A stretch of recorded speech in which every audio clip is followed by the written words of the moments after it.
Hi friends, welcome to castle Shankar channel. నేను మీ Shankar. Friends, భారతీయుడు 2 trailer అయితే రిలీజ్ అవ్వడం జరిగింది. ఈ ట్రైలర్ గురించి నేను ఎంతో క్యూరియాసిటీగా ఎదురు చూస్తాను ఫ్రెండ్స్.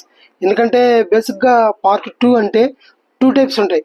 మన వెంకటేష్ గారిది F2 F3 చూసామంటే ఆ క్యారెక్టర్కి ఈ క్యారెక్టర్కి సిమిలారిటీస్ ఉంటాయి తప్ప ఆ కథకి ఈ కథకి ఎటువంటి సంబంధం ఉండదు. అదేవిధంగా మన పవన్ కళ్యాణ్ గారిది గబ్బర్ సింగ్ కానీ సర్దార్ గబ్బర్ సింగ్ కానీ ఓన్లీ క్యారెక్టరైజేషన్స్ మాత్రం సిమిలారిటీ ఉంటుంది తప్ప కథలలో ఏ కనెక్టివిటీ ఉండదు. ఇది అలాంటి చిత్రమా లేకపోతే కేజీఎఫ్ లాగా బాహుబలి లాగా ఫస్ట్ పార్ట్కి సెకండ్ పార్ట్కి లింక్ ఉంటుందా అన్న క్యూరియాసిటీతో ఈ ట్రైలర్ అయితే చూశాను. ట్రైలర్ అయితే అద్దిరిపోయింది ఫ్రెండ్స్, సూపర్గా ఉంది. 1996లో వచ్చిన భారతీయుడికి సీక్వల్గా దీన్ని కనెక్టివిటీ చేస్తూ ఈ ట్రైలర్ చూపించాడు. సూపర్ అంటే సూపర్. కానీ మనకి 1996లోనే ఆయన 70 ఏళ్ళ వృద్ధుడిగా చూపించారు. సేనాపతి అనే క్యారెక్టర్, కమల్ హాసన్ గారి క్యారెక్టర్ని 70 ఏళ్ళ వృద్ధుడిగా చూపించాడు.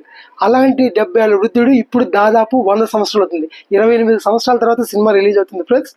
100 సంవత్సరాల వృద్ధుడి క్యారెక్టర్ని ఎలా చూపిస్తారా అనుకున్నా.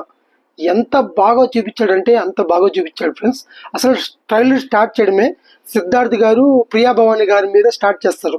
అంటే మన సోషల్ ఎలిమెంట్స్ మీద ఎన్ని కష్టాలు ఉన్నాయి, ఎన్ని ప్రాబ్లమ్స్ ఉన్నాయి, వీటి గురించి మనకు శంకర్ గారి గురించి ప్రత్యేకంగా చెప్పాల్సిన పని లేదు.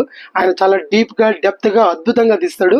సో మన సిద్ధార్థ్ గారు ప్రియా భవాని గారి మీద నుంచి అసలు ఏంటి ఇలా ఉంది, ఈ ఊరేంటి ఇలా ఉంది, తప్పు చేస్తునేవాడు తప్పు చేస్తూనే ఉన్నాడు, దొంగతనం చేసేవాడు దొంగతనం చేస్తూనే ఉంటాడు, చదువుకుంటే ఉద్యోగం లేదు, ఉద్యోగం వస్తే జీతం లేదు, అసలు దీన్ని అంతా బాగుపరిచే వాళ్ళు ఎలా అన్న కమర్షియాలిటీ ఆ ప్రాబ్లమ్స్ మీద దీన్ని తీసుకెళ్తారు.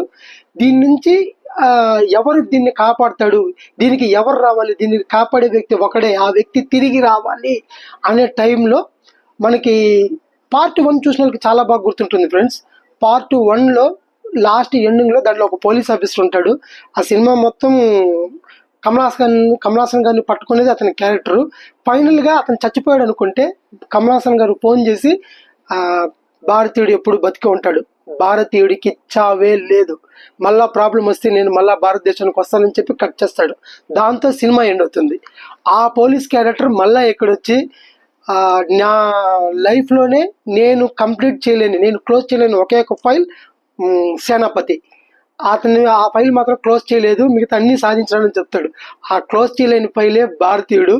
ఈ మొత్తం సొసైటీ అంతా ఆయన మళ్ళా రావాలని కోరుకుంటారు.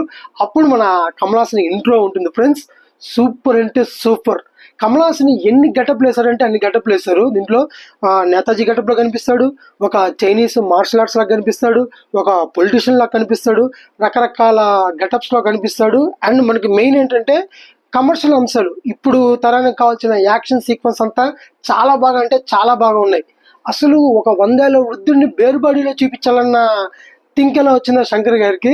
కమల్ హాసన్ గారు ఒక షర్ట్లో బాడీతో కనిపిస్తాడు, 100 ఏళ్ళలాగే కనిపిస్తాడు, కానీ బాడీతో కనిపిస్తా ఫైట్ చేస్తాడు. అప్పటి మర్మకళని మళ్ళా గుర్తు చేస్తాడు. ఆ సినిమా చూసిన గుర్తుంటుంది. మర్మకళ ఇలా వేలు తిప్పేది చాలా ఫేమస్ ఫ్రెండ్స్. ఆ మర్మకళ గురించి మళ్ళా దీంట్లో ప్రస్తావిస్తాడు. ఆ గొప్పతనం అంతా మళ్ళా చూపిస్తాడు. అండ్ యాక్షన్ సీక్వెన్స్ అయితే చాలా అంటే చాలా బాగున్నాయి ఫ్రెండ్స్. సినిమా అయితే అద్భుతంగా ఉండిపోతుంది, నాకు అర్థమవుతుంది. కమల్ హాసన్ గారికి విక్రమ్ తర్వాత మళ్ళీ ఖచ్చితంగా హిట్ పడే సినిమా ఇది అవుతుంది. ఇది ఫ్రెండ్స్ ఇవాళ వీడియో. ఈ వీడియో కానీ మీకు నచ్చితే please like, share and subscribe. Thank you.